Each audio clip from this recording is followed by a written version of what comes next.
درود دوستان و همراهان گرامی، به کانال آوای مینا خوش آمدید. در زمان قدیم پادشاهی بود که شبها خواب به چشمش نمی آمد و با آنکه چند قصه گوی شیرین سخن شبها پای بستر او می نشستند و به نوبت داستان سرایی می کردند، پادشاه تا دم صبح بیدار می ماند. بیخوابی های شبانه چنان پادشاه را به ستوه آورده بود که یک شب طاقتش به پایان رسید و با خشم بر سر قصه گویان فریاد کشید و آنها را از خوابگاه بیرون کرد. به رئیس خواجگان حرمسرا فرمان داد که برود و وزیر اعظم را به حضور او بیاورد. وزیر اعظم شتابان خود را به خوابگاه پادشاه رساند و او را آزرده و پریشان دید. علت را پرسید. پادشاه داستان بیخوابی های شبانه را باز گفت و از او چاره خواست. وزیر اعظم گفت چاره‌ای نیست جز آنکه شبها شام ساده‌ای بخورید و بعد از آن ساعتی در کوچه ها و خیابان های شهر در هوای آزاد گردشی بکنید و سپس به خوابگاه برگردید و با فکری آسوده بخوابید. پادشاه گفت از همین امشب این کار را می کنم. بگو جامه زربفتم را بیاورند و 10 نفر از سربازان گارد شاهی نیز آماده شوند که همراه من بیایند تا بیرون بروم و گردشی بکنم.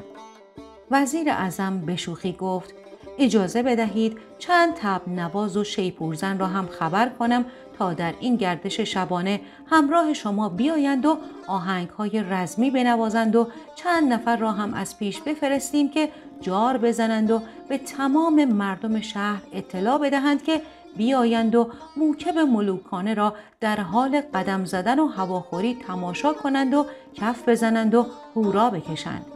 پادشاه خندید و گفت توقع داری که پادشاهی مانند من که 1000 جور دشمن دارد و در هر گوشه و هر کوچه چندین نفر کمر به قتلش بستند، در تاریکی شب تک و تنها در کوچه های باریک و پرخطر شهر راه بیفتد و پرسه بزند؟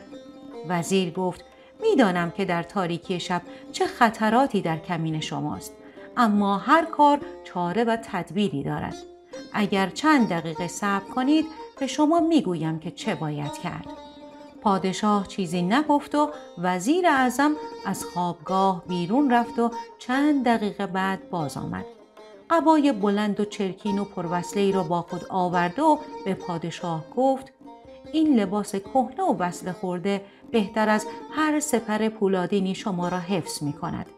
برخیزید و این قبای درویشی را بپوشید و موهای سر و ریش خود را با دست پریشان کنید و از قصر بیرون بروید. کشکول و تبرزینی هم آوردم که با خودتان ببرید. قول می دهم با این سر و وضع در سراسر شهر اصفهان در باریکترین کوچه ها و در تاریکترین شبها کسی با شما کاری نداشته باشد و حتی از قصر خودتان بیشتر در امن و امان باشید. وانگهی در این لباس در تمام خانه ها به روی شما باز می شود و هر جا قدم بگذارید مردم هرچه داشته باشند با اخلاص پیشکش شما می کنند. البته سیر و سیاحت در جامعه درویشی یک حسن دیگر هم دارد.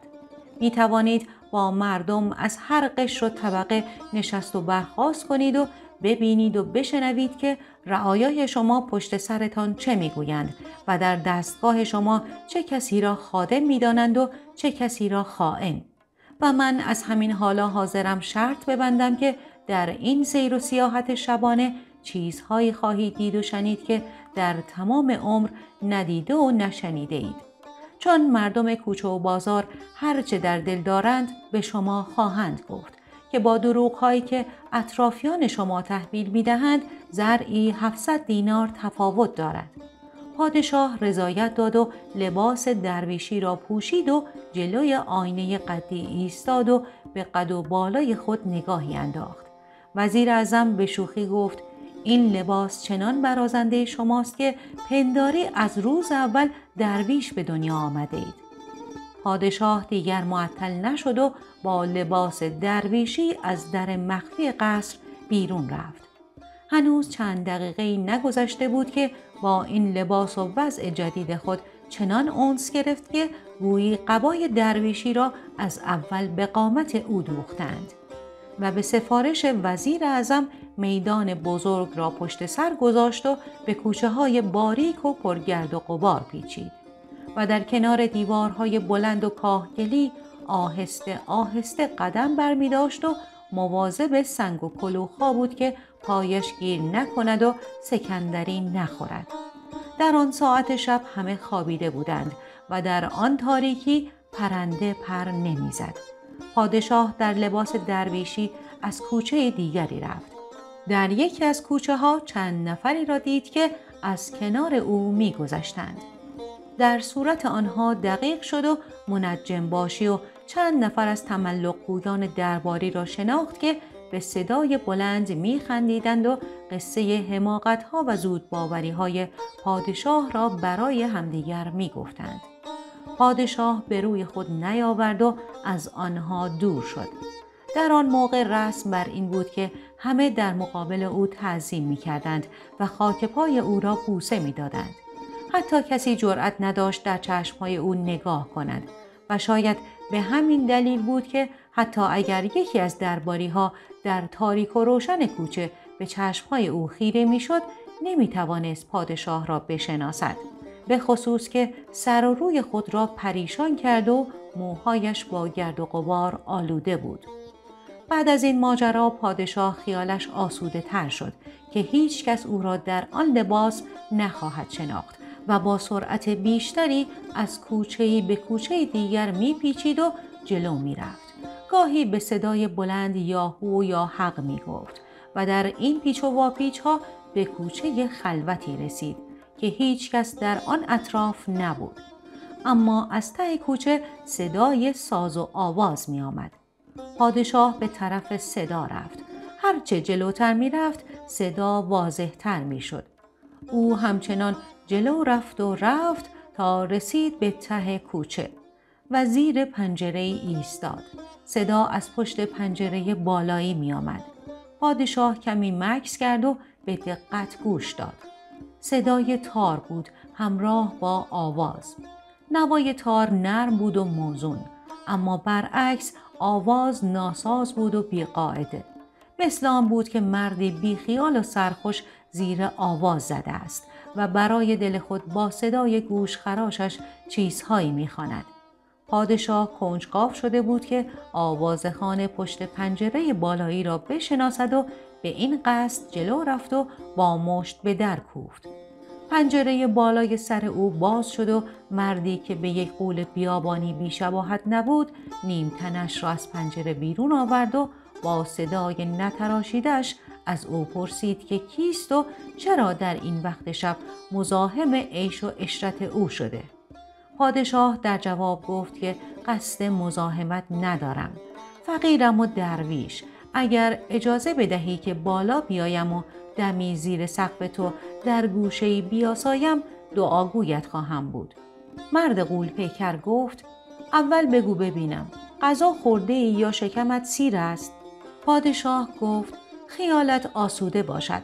گرسنه نیستم و یک لقمه نان هم از تو نمیخواهم.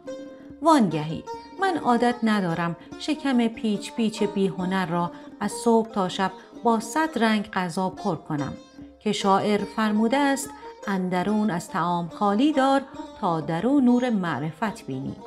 مرد غول پیکر گفت از شکمت خبر ندارم، اما زبانت که مثل چرخی چاه کار می کند. بگیر کلید را، از این بالا می اندازمش. در را باز کن و بیا تو و در را پشت سرت ببند و از پلکان بالا بیا. پادشاه در را باز کرد و به سفارش صاحبخانه در را پشت سر خود قفل کرد و از پلکان تنگ و تاریک به زحمت بالا رفت و از در نیمه باز وارد اتاق شد. به اطراف نگاهی انداخت. اتاق فقیرانه‌ای بود. در چارگوشه آن شمع‌های بلندی در شمعدان‌های مسی می‌سوختند و در بالای اتاق سفره بزرگی پهن کرده و انواع میوه‌ها و شیرینی‌ها و خوردنی‌ها و نوشیدنی‌ها و چندین ظرف پر از نقل و آجیل در آن چیده و دور تا دور سفره را با گل‌های رنگارنگ آراسته بودند. نوازنده پیری دور از سفره پشت به دیوار داده بود و نرم نرم تار میزد و در عالم خود فرو رفته بود. صاحبخانه غول‌پیکر وقتی پادشاه را در لباس درویشی دید، سراپایش را با نگاهی ورانداز کرد و با صدای گوشخراش خود گفت: از قیافه نحس تو پیداست که از آن درویش‌های ناکس و مفلس روزگار هستی که اگر یک من ارزن سرت بریزند یک دانش پایین نمی آید. حالا که آمدی و عیش ما را برهم زدی، برو پای آن دیوار در کنار تارزن پیر بنشین و نفست را ببر و فقط نگاه کن تا ببینی که در این شهر هیچ کس، حتی پادشاه این مملکت بی صاحب، سفرش اینقدر رنگین نیست. البته پادشاه خزانش پر است از طلا و جواهر، اما آن مردک بدادای بی همه چیز خیال می کند که این همه پول را از سر قبر پدرش آورده. نه خودش می خورد و نه می گذارد که دیگران بخورند و خوش باشند. پادشاه گفت: حق نگهدارت باشد. بخور و بنوش و آسوده خیال باش. دعا می کنم که همیشه سفرت رنگین باشد و لبت خندان و دلت شاد. پادشاه از رفتار و گفتار خود تعجب کرده بود. در تمام عمر با کسی اینقدر نرم و مؤدبانه حرف نزده بود. صاحبخانه بی آنکه توجهی به او بکند در کنار سفره نشست و کمی خورد و نوشید. چند دقیقه به نوای تار گوش داد، سپس از جا بلند شد و با صدای بلند شعرهای بی‌معنی و بی سر و ته خواند و زیر آواز زد. پای کوبی کرد و بشکن زد و با مشت به در و دیوار کوفت و دوباره در کنار سفره نشست و به تارزن پیر اشاره کرد که سازش را کنار بگذارد. بیاید و سر سفره بنشیند و چیزی بخورد و بنوشد. و به پادشاه که در جای خود خاموش نشسته بود رو کرد و با صدای بلند و پرقدرتش که در و دیوار را می‌لرزاند گفت: آهای درویش نالوتی بی معرفت، تا کی می‌خواهی پای دیوار مثل برج زهرمار بنشینی و صورت زیبا و قد و بالای رعنای مرا نگاه کنی؟ بیا جلو سر سفره بنشین و شکم کارد خورده‌ات را سیر کن. هرچه گرسنگی کشیدی و به قول خودت نور معرفت را توی شکم گرسنه‌ات چپاندی بس است. نور معرفت کجا و گوشت سینه مرغ که در آب لیمو و زعفران سرخ شده کجا؟ پادشاه سری فرود آورد و بی آنکه حرفی بزند جلو رفت و سر سفره نشست. مرد غول‌پیکر بشقاب چینی لب طلایی قشنگی را جلوی او گذاشت و گفت: بقیه کارها با خودت. توی سفره همه چیز هست. کباب بره هست و مرغ بریان و خورشت فسنجان و هر قدر بخواهی نقل و نبات و آجیل و سیب و هلو و انگور. بشقابت را پر کن و شکم بیهنر سختی کشیده‌ات را از عزا در بیار. پادشاه با آنکه گرسنه نبود ولی از کباب بره و مرغ بریان کمی برداشت و به خوردن مشغول شد. نوازنده تار هم بشقابش را از چلو و خورشت فسنجان پر کرد و دست به غذا برد. صاحبخانه جام هر دو را نیز لبریز کرد و گفت: درویش، خیال نکنی که من آدم شناس نیستم. با یک نگاه همه چیز را میخوانم.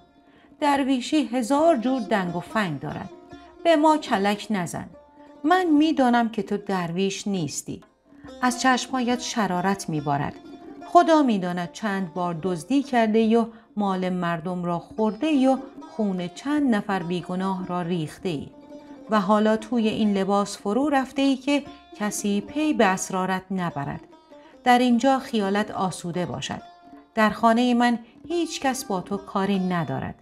نادرویش، بخور و بنوش و غم دنیا را فراموش کن. مرد غول‌پیکر به صدای بلند میخندید و پرحرفی میکرد و میگفت: آی نادرویش، به من میگویند علی مردان آهنگر. سر 4 سوی بازار دکان آهنگری دارم. 10 سال بیشتر است که از صبح تا غروب توی دکان آهنگری کار میکنم. عرق میریزم و از زیر سنگ هم که شده روزی 5 درهم در میآورم و غروب آفتاب با 4 درهم گل و میوه و شمع و شیرینی و انواع خوردنی ها و نوشیدنی ها را میخرم و 1 درهم باقی مانده را به یک تارزن پیر میدهم که تا صبح برای من بنوازد و شاهد عیش شبانه من باشد. و اگر مهمان ناخوانده‌ای هم برسد سر سفره رنگین من می نشیند و هر وقت عشقش کشید سیر و خوشحال از خانه من بیرون می رود. این داستان زندگی من است. نه زن دارم نه فرزند و در دنیا هیچ نقشه و آرزویی ندارم. اگر دنیا زیر و رو شود برای من فرقی نمی کند. فقط دلم می خواهد که عیش شبانه من تعطیل نشود. هر روز صبح به دکان آهنگری می روم و تا غروب کار می کنم و تمام دسترنجم را تا سکه آخر خرج این سفره رنگین و بزن و بکوب شبانه می کنم. پادشاه که تا این دم ساکت بود گفت: خوش باشی و همیشه عیشت برقرار. اما دوست عزیز، از قدیم گفتند که فرض محال محال نیست. فرض کنیم که فردا صبح پادشاه دستور بدهد که دکان‌های آهنگری شهر اصفهان را ببندند و به هیچ آهنگری اجازه ندهد که چکش روی سندان بزند و از این راه نان روزانش را در بیاورد.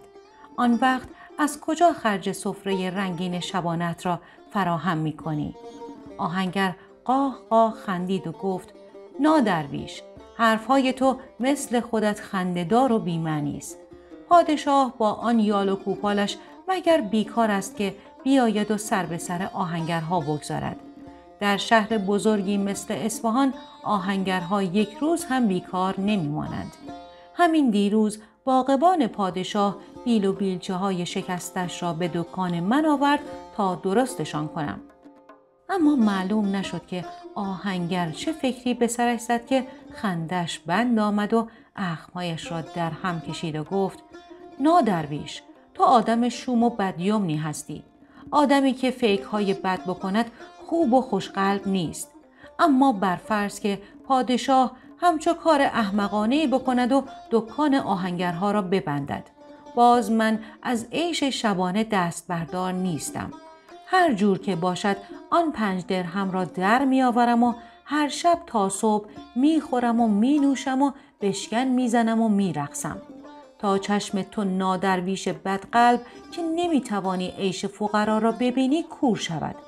و برای آنکه نشانت بدهم که عیش شبانه من تعطیل بردار نیست، دعوتت می کنم که همه شب بیایی و مهمان من باشی تا ببینی که این سفره همه شب رنگین است و گل و شمع و شهد و شیرینی از این کلبه بیرون نمی رود. پادشاه قول داد که فردا شب و شبهای بعد هم بیاید و مهمان علی مردان آهنگر باشد و خداحافظی کرد و از آن خانه محقر بیرون آمد و به قصر خود بازگشت و بقیه شب را خوب و آسوده خوابید و صبح زود بیدار شد و وزیر اعظم را نزد خود خواند و گفت: همین حالا بگو که چند جارچی در شهر راه بیفتند و در بازارها جار بزنند که به فرمان پادشاه تا 2 هفته آهنگران حق ندارند دکانشان را باز کنند و هر آهنگری که از این فرمان سرپیچی کند مجازاتش مرگ است. وزیر اعظم که جز اطاعت از فرمان پادشاه چاره‌ای نداشت، بی معطلی جارچی ها را به بازارهای شهر فرستاد و به داروغه خبر داد که افرادش را مأمور کند تا نگذارند که آهنگران دکانشان را باز کنند. آن روز صبح علی مردان آهنگر مثل همیشه خرم و خوشحال از خانه بیرون آمد و به بازار رفت تا دکانش را باز کند. اما در دهانه بازار بزرگ فرمان پادشاه را از زبان جارچی ها شنید و گشت زدن ماموران شمشیر به دست را در اطراف دکان خود دید و بند دلش پاره شد. به یاد درویشی افتاد که دیشب مهمان او بود و چنین اتفاق عجیبی را پیش بینی کرده بود و در دل به آن مرد بددل و بدزبان لعنت فرستاد. با این حال به جای آنکه خود را ببازد و در گوشه‌ای بنشیند و زانوی غم در بغل بگیرد، به فکر چاره افتاد. چند دقیقه‌ای در گوشه‌ای ایستاد و در دریای فکر فرو رفت که چه باید کرد و خرج بریز و بپاش شبانه را از کجا باید به دست آورد. و چون از ایستادن و به فکر فرو رفتن نتیجه نگرفت، به راه افتاد و در گذرگاه ها و کوچه های اطراف بازار پرسه میزد که ناگهان سر و صدایی به گوشش خورد. جلو رفت و 2 مرد سقا را دید که با کارفرمای خودشان بگو مگو داشتند. کارفرمای سقایان به آنها عتاب و خطاب می کرد که من مشک و کاسه و آب تمیز و گوارا در اختیارتان می گذارم که در این تابستان گرم رهگذران را سیراب کنید و زود برگردید و مشک‌های خالی را پر کنید و بروید و تا غروب آفتاب هر کدام چندین مشک آب بفروشید.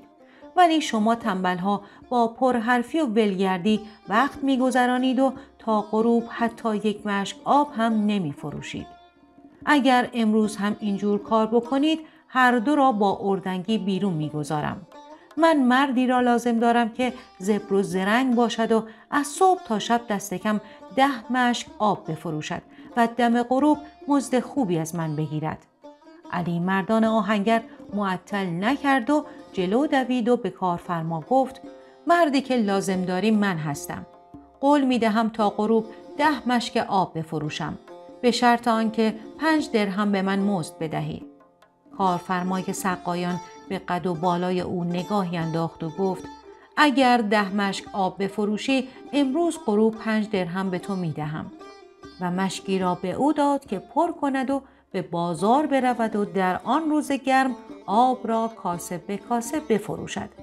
علی مردان آهنگر مشک را پر کرد و به بازار دوید و با صدای بلند آنقدر از زلال و تمیز بودن آب مشک و مزایای خنک شدن جگرهای تشنه داد سخن داد که چند دقیقه بعد مشک خالی شد و برای پر کردن آن به منبع آب نزد کارفرمای سقایان بازگشت و آن روز تا غروب بارها رفت و آمد و مشک خالی را پر کرد. دم غروب کارفرما با رضایت تمام 5 درهم به او مزد داد و از او خواست که صبح روز بعد بیاید و کارش را از سر بگیرد. آن شب پادشاه که خیال می‌کرد بساط شبانه آهنگر برهنه خوشحال را برهم زده و درس خوبی به او داده، قبای درویشی را پوشید و یاهو و یاحق گویان از کوچه های باریک و تاریک گذشت و به خانه آهنگر رسید و صدای ساز و آواز را از ته کوچه شنید و مثل شب گذشته از پلکان تنگ و نیمه ویران بالا رفت و وارد اتاق آهنگر شد. سفره او را گسترده و رنگین دید و نوازنده پیر را دید که پای دیوار نشسته و تار میزند.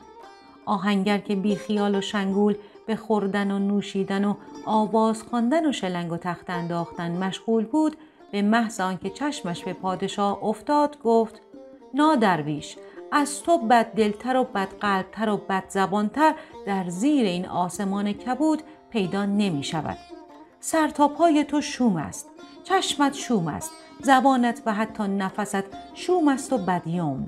ولی به کوری چشم شوم تو امشب هم بساط شبانه من کم و کسر ندارد.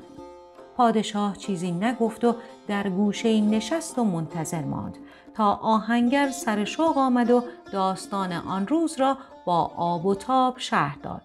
پادشاه بعد از شنیدن سرگذشت او کمی به فکر فرو رفت و سپس رو به علی مردان آهنگر کرد و گفت اگر فردا پادشاه پیشه سقایی را ممنوع کند چه خواهی کرد؟ آهنگر بشکنی زد و گفت نادرویش بدکردار، با این حرفها غم در دل من جا نمیگیرد. من که گمان نمی کنم خداوند موجودی به بدخواهی تو خلق کرده باشد. مگر می شود که پادشاه بگوید که در این گرمای تابستان کسی حق ندارد سقایی کند و به تشنگان آب بدهد؟ مگر اینکه پادشاه عقلش را از دست بدهد و مثل همیشه بخواهد بیچارگان و زحمتکشان را بچزاند و همچو فرمانی بدهد که باز هم حریف من نمی شود. از راه دیگری 5 درهم خرج عیش شبانه را در می آورم. کار که در دنیا قحط نیست. پادشاه دیگر چیزی نگفت. آهنگر بقیه شب را شاد و شنگول بود و صدای قهقه‌اش در و دیوار را می لرزاند. پادشاه نیمه شب از جا بلند شد و به علی مردان قول داد که فردا شب هم بیاید و شاهد عیش شبانه او باشد و از خانه آهنگر بیرون آمد و به خوابگاه خود بازگشت و تا صبح آسوده خوابید و با طلوع آفتاب بیدار شد. وزیر اعظم را فراخواند و گفت به جارچی ها بگو که در شهر جار بزنند که از امروز تا 2 هفته هیچ کس حق ندارد سقایی کند و به مردم آب بفروشد. وزیر اعظم بی آنکه جرأت کند چیزی بگوید و علت را بپرسد به داروغه و مأموران زود دستورهای لازم را داد. ساعتی بعد که آهنگر شاد و خندان به دهانه بازار بزرگ رسید، خبر ممنوع شدن پیشه سقایی را شنید و در دل به آن درویش بدخواه و بدزبان نفرین کرد و به جای آنکه قصه بخورد و آه و ناله کند به فکر چاره افتاد. آهسته آهسته در بازار راه می رفت و به حرفهای مردم گوش می داد که اکثرشان پچ پچ می کردند و از فرمانهای عجیب و غریب این چند روزه بد می گفتند و حتی بعضی ها در گوش رفیق خود می گفتند که ظاهراً پادشاه عقلش را از دست داده که دیروز آهنگری را قدغن کرد و امروز سقایی را. و در همین گیر و دار علی مردان آهنگر که در جستجوی کار و کسب تازه به هر سوراخ سر می کشید در گوشه به چشم خود دید که یکی از مأموران حکومتی از یک دکاندار به جرم کم فروشی و گران فروشی 3 درهم جریمه گرفت و مأمور دیگری از تاجری که بار و بنش را وسط بازار ریخته و راه را بند آورده بود 2 درهم گرفت. این 2 اتفاق مثل 2 جرقه ذهن علی مردان آهنگر را روشن کرد و ساعتی بعد با قدم‌های محکم وارد تجارتخانه بزرگی شد و با صدای گوشخراش خود فریاد کشید: آهای، صاحب این زباله‌دانی کیست و کجاست؟ رئیس تجارتخانه که از بازرگانان عمده بازار بود با ترس و لرز بیرون دوید. مرد غول‌پیکری را در مقابل خود دید. ترسش بیشتر شد و با لکنت زبان گفت: حضرت آقا، بفرمایید که چه تقصیری از بیگناهی مثل من سرزده تا تلافی کنم. علی مردان آهنگر صدایش را بلندتر کرد و گفت: خیال می‌کنی کسی از حقه‌بازی‌های تو و امثال تو خبر ندارد که با فروش زعفران و ادویه تقلبی چه بلایی به سر مردم بیچاره می‌آورید؟ به خیالت می‌رسد که می‌شود سر مأموران حکومتی را کلاه گذاشت؟ تاجر عمده زعفران و ادویه با اصرار و التماس از علی مردان خواهش کرد که صدایش را پایین آورد و داد و فریاد نکند و آبروی او را جلوی کاسب‌های همسایه نریزد و برای ساکت کردن او 10 درهم از کیسش درآورد و به او داد. علی مردان 10 درهم را گرفت و شمرد و 5 درهمش را پس داد. تاجر عمده زعفران با تعجب 5 درهم را گرفت و دعوتش کرد که آن شب مهمان او باشد. ولی علی مردان بی آنکه جوابی به دعوت او بدهد راهش را گرفت و از تجارتخانه بیرون آمد. بقیه روز را در شهر پرسه زد. دم غروب شمع و گل و شهد و شیرینی و انواع خوردنی ها و نوشیدنی ها را تهیه کرد و به خانه رفت و سفره را گسترد و منتظر مهمان هر شبه شد. پادشاه وقتی به خانه او رسید و سفره را گسترده و نوازنده پیر را در حال تار زدن و آهنگر را مشغول بشکن زدن و آواز خواندن دید، متحیر شد. اما پیش از آن که چیزی بپرسد علی مردان گفت: اول تو باید جواب مرا بدهی تا بعد از آن شرح بدهم که خرج سفره را از کجا آوردم. پادشاه گفت: بپرس تا جواب بدهم. آهنگر گفت: نادرویش، هرچند در بدقلبی و بدخواهی تو شک ندارم، اما سر در نمی آورم که چرا هرچه پیش بینی می کنی درست از آب در می آید. به عقل جن هم نمی رسید که یک روز پادشاه دستور بدهد آهنگران کار نکنند یا در این هوای داغ سقاها به تشنگان جگر سوخته آب نفروشند. به من بگو چه سری در کار تو هست که از همه جای دنیا خبر داری و از پیش می دانی که پادشاه چه فرمانی می دهد. پادشاه گفت: من از هیچ جا خبر ندارم، اما آدمی هستم سرگردان. کاری ندارم جز قدم زدن و از این سر شهر به آن سر رفتن. فکر کردن بزرگترین مشغولیات من است. این روزها در این فکر بودم که چه کارهایی از محالات است و به نظرم رسید که محال می نماید که پادشاه بگوید که آهنگران کار نکنند و آب نفروشند. در این چند شب اینجا بودم و هرچه به فکرم می رسید به زبان می آوردم و قطعاً تصادف باعث شده که پادشاه این فرمانهای عجیب را صادر کند. علی مردان آهنگر فکری کرد و گفت من که از حرفهای نادرویش حقه‌بازی مثل تو سر در نمی آورم. اگر مهمان من نبودی با یک مشت دندانهایت را توی دهانت می ریختم. حیف که مجبورم وجود نحست را تحمل کنم و با آدمی مثل تو سر یک سفره بنشینم. پادشاه چیزی نگفت و علی مردان آهنگر به صدای بلند خندید و از او دلجویی کرد و برای او شرح داد که آن روز چگونه و از کجا 5 درهم را فراهم کرده است. پادشاه گفت دوست عزیز من، نمی ترسی که فردا مأموران حکومتی تو را به جرم حقه‌بازی و اخاذی بگیرند و به حضور پادشاه ببرند؟ آهنگر گفت عیش مرا برهم نزن و باز با پیشبینی‌هایت اساس زندگی ما را در هم نریز. فعلا بیا جلو تا بخوریم و بنوشیم و این یک دم عمر را خوش باشیم. پادشاه در دمدمه‌های سحر از خانه آهنگر بیرون آمد و به قصر خود بازگشت و آسوده خوابید و صبح از خواب بیدار شد و وزیر اعظم را فرا خواند و نشانه‌های مرد آهنگر را به او داد و گفت که به مأموران بگویید که او را به جرم اخاذی از تاجر عمده زعفران بازداشت کنند و نزد او بیاورند.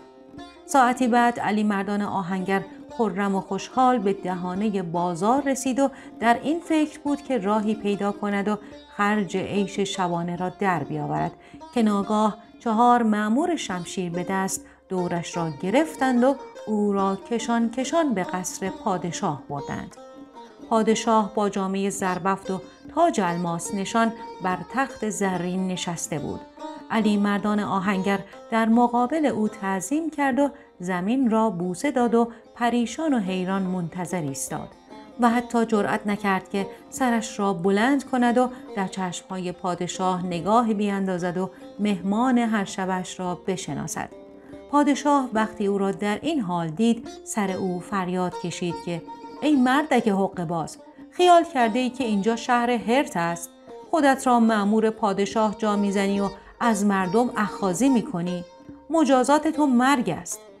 علی مردان آهنگر چنان به وحشت افتاده بود که صدایش در نمی آمد و نمی توانست یک کلمه در دفاع از خود بگوید. پادشاه مکسی کرد و با لحن ملایم تری گفت این بار به علت جهالت و جوانی از تقصیرت می گذرم. به نظر من تو باید با این قد و هیکل قولاسا و زور بازو جزو مأموران مخصوص من باشی. دستور می دهم لباس مناسبی به تو بدهند و شمشیر پولادینی به کمر تو ببندند که از همین امروز در بازار مأموریت خود را انجام دهی. از این به بعد وظیفه داری که در بازار مراقب باشی که دزدان مال کسی را به سرقت نبرند و همه چیز در آنجا منظم و مرتب باشد. فعلا کار تو از صبح تا غروب است و شبها آزاد هستی. ولی حواست را جمع کن که دیگر نشنوم از کسی رشوه گرفته ای وگرنه دستور می دهم گردنت را بزنند و اگر کار خودت را دقیق و منظم انجام دادی آخر ماه پاداش خوبی به تو خواهم داد. برو و مشغول کار شو. علی مردان آهنگر خوشحال بود که از مرگ حتمی نجات پیدا کرده. از تالار بزرگ قصر بیرون آمد و لباس مأموران حکومتی را پوشید و شمشیر پولادینی را به کمر بست و به بازار رفت و مشغول گشت زدن شد. اما ساعتی نگذشت که متوجه شد چه بلایی به سر او آمده و با قبول این وظیفه چه به روز خود آورده است. پادشاه قول داده بود که در پایان ماه پاداش خوبی به او بدهد. ولی قبل از رسیدن آن موعد فقط می توانست شام و ناهارش را در آشپزخانه حکومتی به رایگان بخورد. بنابراین نمی توانست روزی 5 درهم به دست بیاورد و وسایل جشن شبانه را تدارک ببیند. و او به هیچ قیمتی نمیخواست از این عیش محروم بماند. نزدیک غروب به این فکر افتاد که تنها چاره او فروختن شمشیر پولادین است. اول کمی تردید داشت، ولی زود تردید را کنار گذاشت و تیغه پولادین شمشیر را که بیش از 20 درهم ارزش داشت به بهای 6 درهم فروخت. نزد نجار رفت و 1 درهم به او داد و از او خواست که تیغه چوبینی برای او بسازد.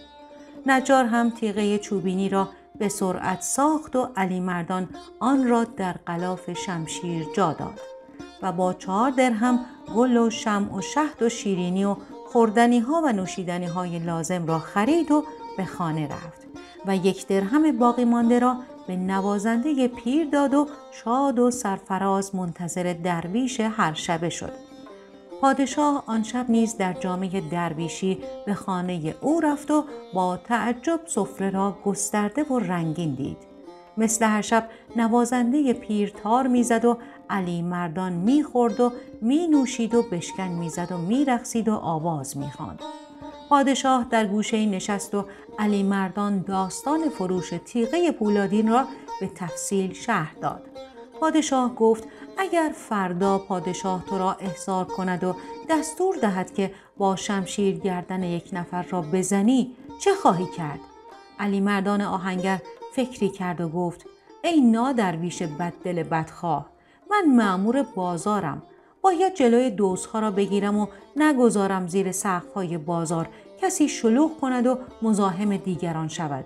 این کار که شمشیر کشیدن نمی‌خواهد. مشت‌های من به جای 100 تا شمشیر کار می‌کند. من که جلاد نیستم که بروم و در حضور پادشاه گردن کسی را بزنم. خیالت آسوده باشد. فقط بخور و بنوش و خوش باش. پادشاه چیزی نگفت و آن شب نیز در جشن شبانه آهنگر خورد و نوشید و نزدیک نیمه شب به قصر خود بازگشت و تا صبح آسوده خوابید و در طلوع آفتاب بیدار شد و وزیر اعظم را فرا خواند و فرمان داد که علیمردان آهنگر را به حضور او بیاورند. ساعتی بعد آهنگر برهنه خوشحال در لباس مأموران حکومتی در حضور پادشاه بود. پادشاه نگاهی به سر تا پای او کرد و گفت از همان دیروز که تو را به بازار فرستادم چند نفر را مأمور کردم که مراقب تو باشند. همه آنها آمدند و گزارش دادند که تو با صداقت و صحت وظیفت را انجام داده ای. به همین علت امروز می‌خواهم افتخار بزرگی به تو بدهم. علیمردان آهنگر تعظیمی کرد و گفت قربان، اگر شما دستور بدهید کوه را جابجا می‌کنم و سرش را زیر انداخت و منتظر فرمان پادشاه در جای خود ایستاد. چند لحظه نگذشت که با اشاره پادشاه دری در گوشه تالار باز شد و چند مأمور شمشیر به دست مردی را که دست و پایش با زنجیر بسته بود کشان کشان تا وسط تالار آوردند و وادارش کردند که در مقابل پادشاه زانو بزند و زمین را ببوسد.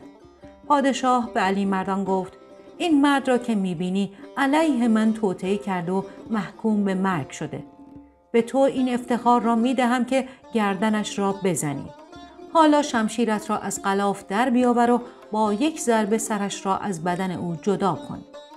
علیمردان که رنگ به چهره نداشت ناچار دست به غلاف برد و شمشیر را با 1 حرکت سریع بیرون کشید. حاضران که نگاهشان به تیغه چوبی شمشیر او افتاده بود حیرت کردند. پادشاه فریاد کشید تیغه شمشیر تو چوبی است؟ گفته بودم بهترین شمشیر فولادی را در اختیارت بگذارند. علیمردان آهنگر بی آنکه خود را ببازد گفت قربانت گردم، شمشیر من فولادی بود، اما سری در این کار هست که تیغش چوبی شده. پادشاه با خشم گفت چه سری در کار است؟ علیمردان آهنگر گفت یقین دارم که این مرد بیگناه است، به همین دلیل شمشیر من چوبی شده. پادشاه به صدای بلند خندید و گفت علیمردان آهنگر، درست گفتی، این مرد بیگناه است و من هم همان درویشم و مهمان هر شبه تو و حالا برای آنکه مهمان نوازی های تو را جبران کنم بیا همراه من تا به جای دیگری برویم. علی مردان آهنگر که هنوز حیرت زده و گیج بود همراه پادشاه به تالار دیگری رفت که در آن سفره رنگینی گسترده بودند و نوازنده پیر پای دیواری نشسته بود و تار میزد و در و دیوار را با شاخه‌های گل آراسته بودند. علی مردان سر سفره پادشاه نشست و به خوردن و نوشیدن مشغول شد. پادشاه از او پرسید چه چیز کم و کسر داریم؟ علی مردان گفت اگر بگویم چه کم داریم جلاد را صدا نمیزنید که گردنم را بزند؟ پادشاه خندید و گفت در امان هستی، فقط بگو چه کم داریم تا بگویم بیاورند. علی مردان آهنگر گفت درویش هر شبه را کم داریم که بیاید و پیش بینی کند که فردا چه می شود و پادشاه چه گرفتاری تازه‌ای برای من درست می کند. دوستان، از اینکه تا به انتهای این داستان همراه ما بودید بسیار سپاسگزاریم. خوشحال میشیم که نظرتون رو راجع به شیوه زندگی علی مردان و درسی که پادشاه میخواست به اون بده برای ما کامنت کنید. لطفاً لایک فراموشتون نشه. شاد و سربلند باشید.